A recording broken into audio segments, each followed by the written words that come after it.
Boa noite a todos, né? Prazer imenso estar aqui com vocês essa noite para nós meditarmos a respeito dos ensinamentos de Jesus. Nós fizemos a noite de hoje, nós vamos fazer uma meditação, vamos falar um pouquinho sobre o Ato dos Apóstolos, né? É o momento em que Jesus já não estava mais aqui entre nós, né?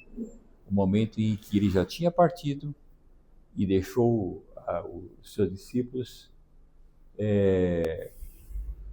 a incumbência de dar sequência ao trabalho que ele havia iniciado. É um momento em que os apóstolos eles deixaram de ser coadjuvantes, que eles eram no momento em que Jesus estava vivo, caminhando com eles à frente, tomando medidas, tomando decisões, orientando, dirigindo. E aí, de repente, ele foi embora e eles ficaram com a informação, todas as informações que eles receberam, e tinham que fazer alguma coisa com essa informação que eles receberam. E nem sempre é fácil, aliás, é muito difícil até,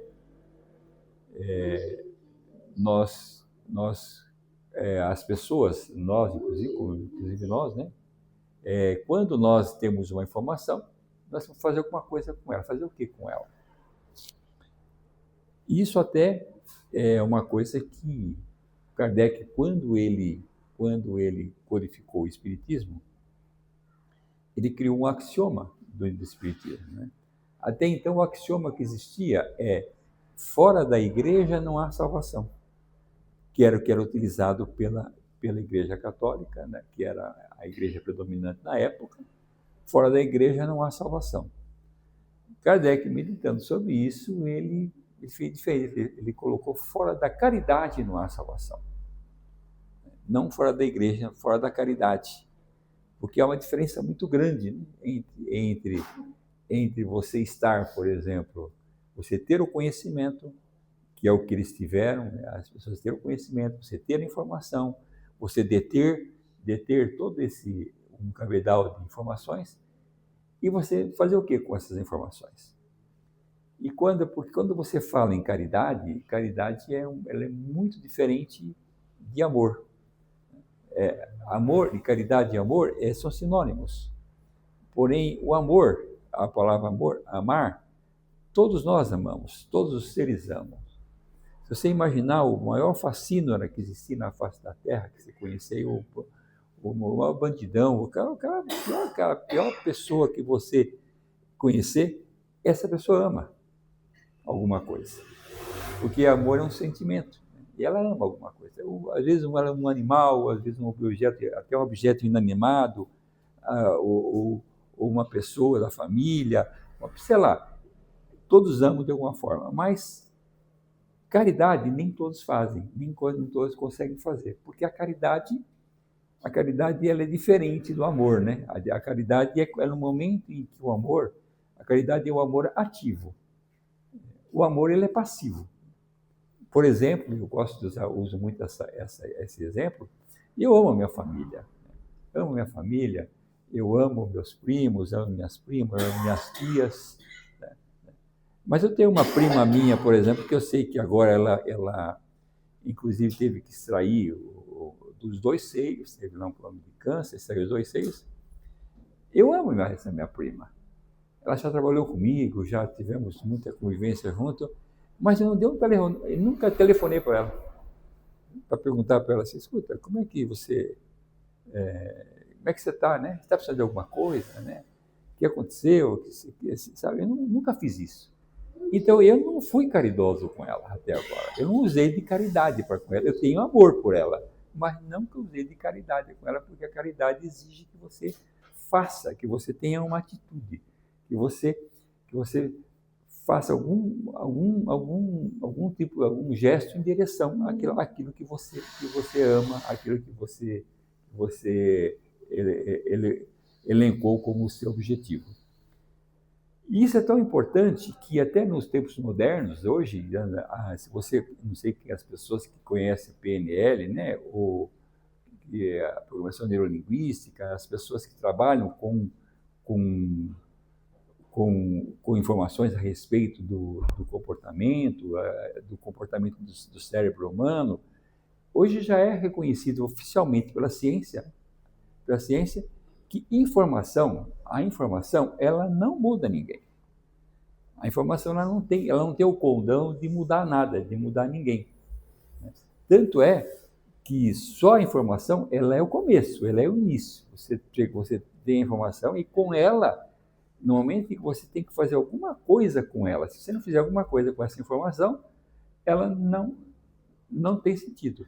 Tanto é que todos os cursos que as faculdades, as universidades, os cursos técnicos, todos eles têm, num determinado momento, você tem o estágio, que é o momento que você tem que fazer o estágio, você tem que ir lá fazer o estágio. E na hora que a pessoa depois ela faz aquele curso, ela vai lá, ela faz o estágio, e a hora que ela vai colocar, ela vai usar aquela informação que ela está recebendo, ela, de repente ela percebe que ela não gosta daquilo lá.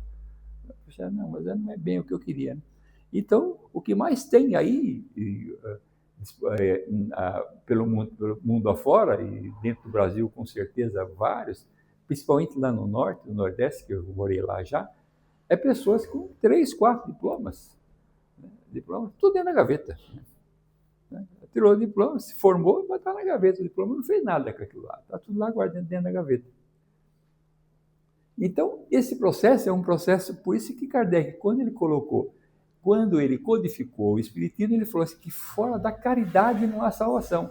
Ou seja, no momento em que nós temos o ideal é que nós tenhamos a informação a respeito do cristianismo, somos cristãos, e uma vez sendo cristão, não adianta ficar dentro da igreja, só dentro da igreja, não adianta ficar só dentro do centro espírita, não adianta ficar dentro da igreja evangélica, se a pessoa for evangélica, ou qualquer questão, em qualquer uma das denominações cristãs. O fato de você ir lá todo domingo, de você ir na missa todo domingo, de você ir no culto toda semana, né? Ou de você vir no centro toda semana, né? Isso não lhe dá, isso não vai tirar você, não vai resolver o seu problema, não vai fazer com que você saia do ponto em que você estava. Você vindo na igreja, você indo no centro, você indo na igreja, no culto, você vai adquirir informações, como se nós hoje estamos passando informações para vocês, né? Mas nós temos que fazer alguma coisa com isso. Né? E é justamente nesse trecho que está aqui, que eu estou analisando, meditando junto com vocês, que está no livro Fonte Viva, no capítulo 33, é um trecho que o Emmanuel ele recortou do Atos dos Apóstolos, e foi um momento que o apóstolo Pedro, né, Jesus já desencarnado, né, Pedro estava lá, já trabalhando, fazendo com muitos atividades, com todos os apóstolos já estavam em atividade, e ele foi chamado para ir até a casa de uma jovem que havia desencarnado, que o nome dela era Dorcas. E essa jovem, ela era muito conhecida, ela era uma jovem assim muito caridosa, e as pessoas da comunidade, do entorno dela, estavam assim extremamente muito aflitos com a partida dela, né? E foram atrás do Pedro para ver se o Pedro fazia alguma coisa com ela, né? Embora ela é considerada desencarnada naquele momento. E o Pedro foi até lá, né? Foram buscar, ele foi até lá, chegou lá, quando ele viu dentro do quarto onde ela estava ali, deitada, o corpo estava ali deitado, ele olhou e o pessoal tudo chorando em volta, ele fazendo as orações, que é coisa do costume da época. Ele pediu, foi, então saia todo mundo, por favor, se retire todo mundo, então se retire do ambiente. Se retiraram todo mundo e ele ficou sozinho com ela. Eu até recomendo que vocês leiam, se quem tiver o Novo Testamento em casa, esse trecho está lá para vocês lerem como esses fatos aconteceram. E aí ele pegou, quando todo mundo saiu, ele pegou, se orou, fez um contato com o Pai, com Deus, né? Com Jesus, fez as suas orações e ela voltou à vida. Né? E ela despertou. Né? Quando ela despertou, Ele despertou, ele pegou, ela despertou e ficou assim, ele pegou ela nas mãos dela e levantou ela da cama, trouxe ela da cama para cima. Que é esse trecho é esse ato, que quando ele trouxe ela ele levantou ela da cama, é esse ato que o Emmanuel recorta para a nossa análise aqui, né? Não foi simplesmente o ato dele ter despertado ela lá, dele ter trazido ela de volta à vida, mas o momento em que ele deu as mãos e trouxe ela, levantou ela. Né? Então, isso é um momento que é o momento em que nós, quando nós, aí está o ato da caridade. Né? Porque até então, o momento em que ele fez, que ele orou, que ele pediu, né? Pediu a Deus, a quem ele recorreu, que aconteceu o chamado, entre aspas, né, milagre, né, dela ter voltado à vida naquele momento, mas até ali ele não tinha caridade ainda, tinha amor. Ele estava orando, ele estava preocupado com ela, mas a caridade aconteceu quando ele pôs a mão e trouxe ela, levantou ela para cima. Então, ou seja, a atitude, uma atitude que teve que tomar de trazer. Então, as nossas mãos, né, os nossos atos, as nossas mãos, os nossos atos, eles são fundamentais para revelarem as nossas convicções. Porque se você pode ter todas as suas convicções possíveis e imagináveis, mas se você não tiver o ato de não fazer alguma coisa, não ter um gesto, não ter uma atitude, não ter um comportamento que te faça sugerir o que você tem, o que você vem acumulando, aquilo não serve, não tem utilidade. Por enquanto é só para você. Você está guardando para você. Ainda não está servindo para os outros. Se não servir para os outros, se nós viermos aqui reencarnarmos, né, e não tivermos nenhuma serventia para ninguém, né, não tem nenhuma função a nossa encarnação. Então, nós só vamos ter utilidade na hora que nós servimos para alguém.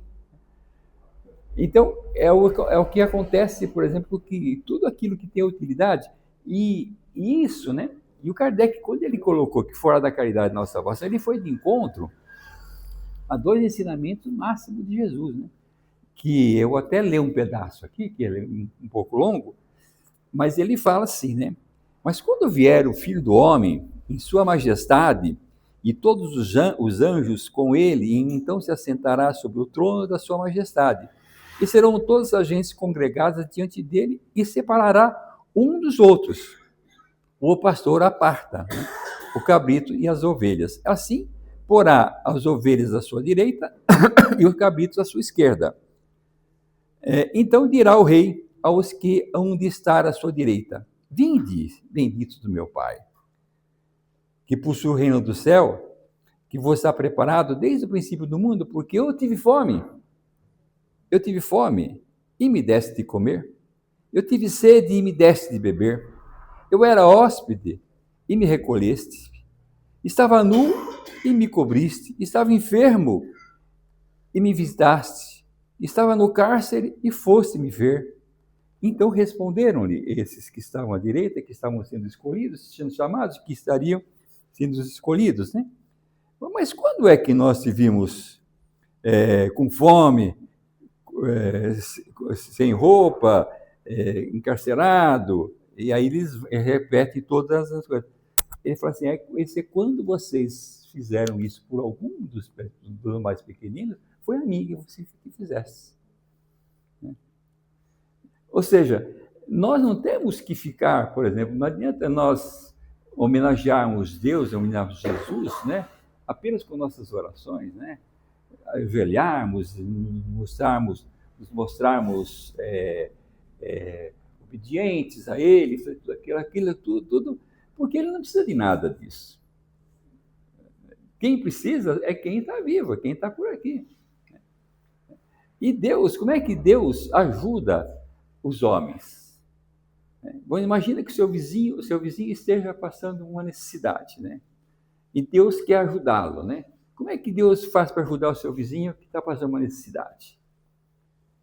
Deus não tem mão, Deus não tem pé, Deus não tem voz, né?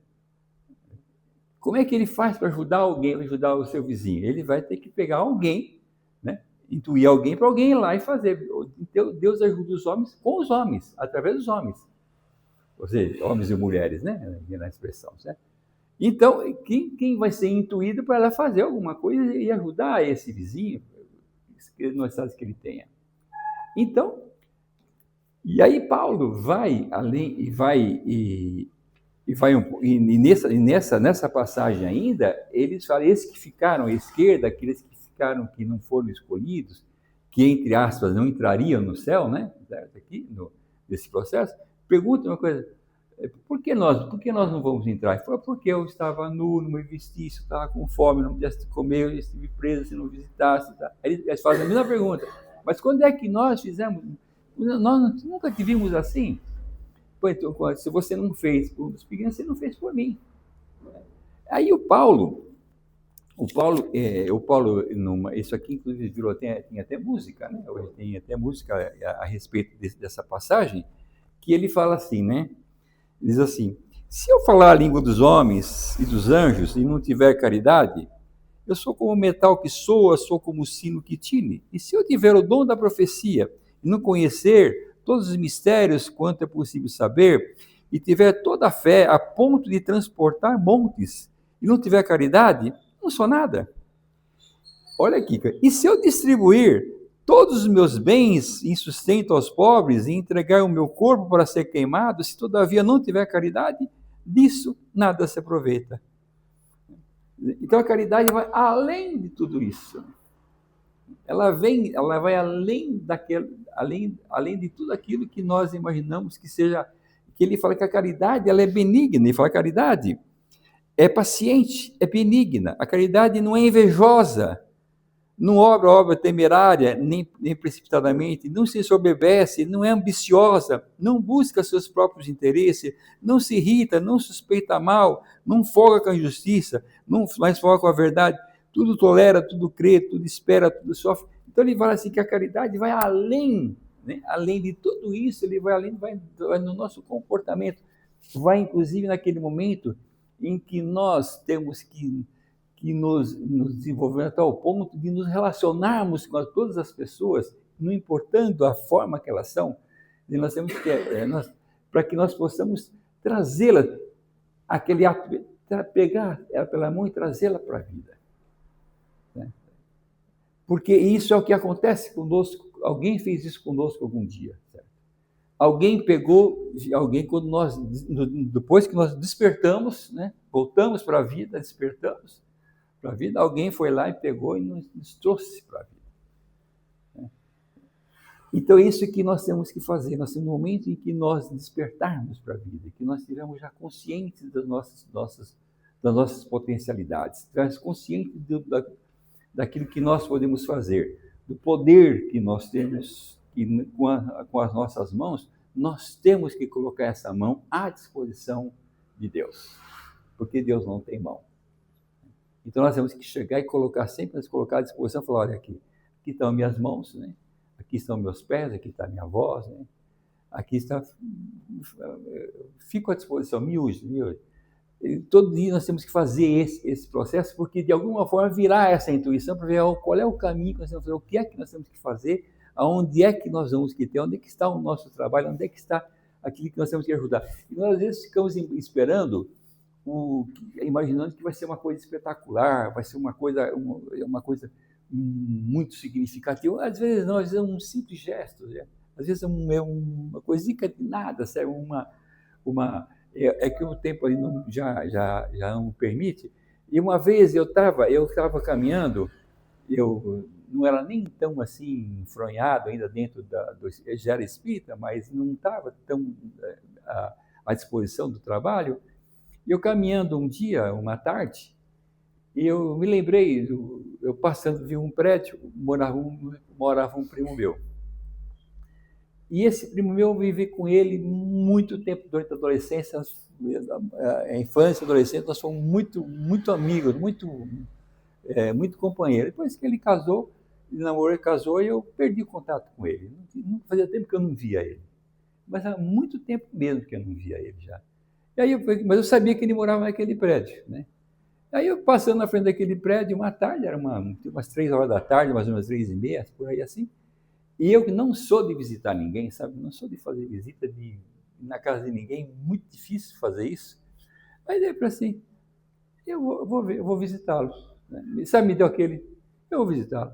Aí fui lá, eu falei, perguntei para o porteiro, né, quem ele mora aqui, mora, tal, tocou a campainha e tal. Eu subi, fui lá, conversei com ele um pouco, conversei lá um pouco com ele e tal, e lembramos algumas coisas, algumas coisas da mocidade, aquela coisa toda, blá, blá, blá, blá. Notei que tinha uma coisa errada, não sabia o que era, né? Percebi que alguma coisa não estava certa ali, mas bom, fui embora e vou embora depois. Passado um tempo, ele me falou depois. Ele falou, você sabe que eu ia, naquele dia, eu ia me suicidar. Eu me preparei, eu ia me suicidar naquele momento. Se você chegou na hora que eu ia me suicidar. Porque ele estava com um problema, um problema na coluna, na cervical, que é uma dor terrível, né? E já tinha feito tudo que possível, imaginável, ele não aguentava mais a dor que ele tinha na cervical, e ele não aguentava, ele ia suicidar. Então, eu fui usado, entendeu? Alguém falou para mim, vai lá, né? Vai lá. Eu só fui, né? Então, nós temos que ter, nos colocarmos à disposição, porque nós usados vai lá, até para não fazer nada, mas para fazer uma visita, certo? Você está lembrando, vou ligar, dá uma liga para a pessoa, sabe? Às vezes um telefonema, às vezes uma visita, às vezes uma coisa, sabe? Tudo isso faz parte da nossa coisa. Mas as nossas mãos, que é o objetivo dessa passagem do Emmanuel, que ele nos convida a refletir, é para que nós possamos usar as nossas mãos. Né? Quer dizer, nós temos que fazer alguma coisa com o conhecimento que nós já temos. Não só com o conhecimento evangélico aqui, mas mesmo nosso conhecimento profissional também, muitas vezes. Né? Às vezes você ensinar a tua profissão para um rapaz, uma criança, um adolescente que está meio desnorteado, ensina a tua profissão para ele, sabe? Alguma coisa que se coloca à disposição da tua profissão, aquilo que você aprendeu, naquilo que é seu talento, né? Se colocar à disposição ou de uma igreja, ou de um centro espírita, olha, eu sou pintor, tá? Se precisar de alguma coisa aí, eu posso ajudar aí, né? Olha, eu sou marceneiro, né? Sabe? Eu sou costureira, né? Se precisar dar um ponto, eu sou cozinheira, né? Se precisar cozinhar, fazer uma sopa aí, sabe? Colocar aquilo que é o seu talento à disposição dos outros de uma maneira despretensiosamente, sem nenhuma pretensão, sem nenhum objetivo, de nenhum tipo de retorno pecuniário para a gente. Esse é o momento que nós fazemos, seria o nosso dízimo, vamos chamar assim, certo? É uma forma de nós darmos aquilo que nós recebemos, aquilo que nós aprendemos, colocando isso à disposição das outras pessoas, né? E dentro das casas espíritas, todas elas, porque o Kardec colocou que fora da caridade não há salvação, qualquer casa espírita, e Igreja Católica também, eu sei que tem também, as evangélicas devem ter também, né? Quer dizer, tem trabalho. No centro que eu trabalho, que é o Jorge Ferreira, nós temos 19 núcleos lá, 19 núcleos de trabalho, lá que a pessoa escolher onde ela quiser trabalhar. Certo? São 19 pontos. Tá lá em volta do nosso organograma, 19 pontos onde você pode falar, eu não gosto de cozinhar, mas eu gosto de costurar, eu não gosto de costurar, mas eu gosto. Então, tem lá um monte de coisa que você possa fazer para você começar a treinar e usar esse processo. Aqui também, certamente, tem, se não tem, terá, né? Terá para que nós possamos colocar os nossos talentos à disposição das outras pessoas de uma forma desinteressada. É fundamental que façamos isso. Se nós não fizermos isso, fora da caridade não há salvação. Nós vamos retornarmos para lá de mãos vazias, né? O que é que você fez com o que eu fiz? Não fiz nada, eu fiquei orando. Nós temos que usar as nossas mãos. E para encerrar aqui, eu vou ler aqui um poema da Alta de Souza, que fala sobre essa questão das mãos, né? para que nós possamos até refletir sobre isso. A Alta de Souza é um espírito que o Francisco Cândido Xavier psicografava as suas poesias. Ela diz assim: não te afirmes inútil ou sozinha. Na existência mais triste ou mais singela, nas tuas mãos todo um tesouro se castela, derramando-se em bênçãos no caminho. Ara, semeia, tece, afaga, ajuda. Mãos no trabalho são uma prece muda. Do nosso coração vencendo espaços e aprendendo com o Cristo ante o futuro. Tuas mãos, como servas de amor puro, são estrelas fugindo na ponta dos teus braços. Olhe todo dia para as suas mãos, quando vocês acordarem. Veja, olha para elas. E fala, o que eu vou fazer com essas mãos hoje? Experimente falar. Fica à sua disposição. Me use. E vocês vão ver o que vai acontecer na vida de vocês. Fica aqui o convite. Tenha uma boa noite. Obrigado.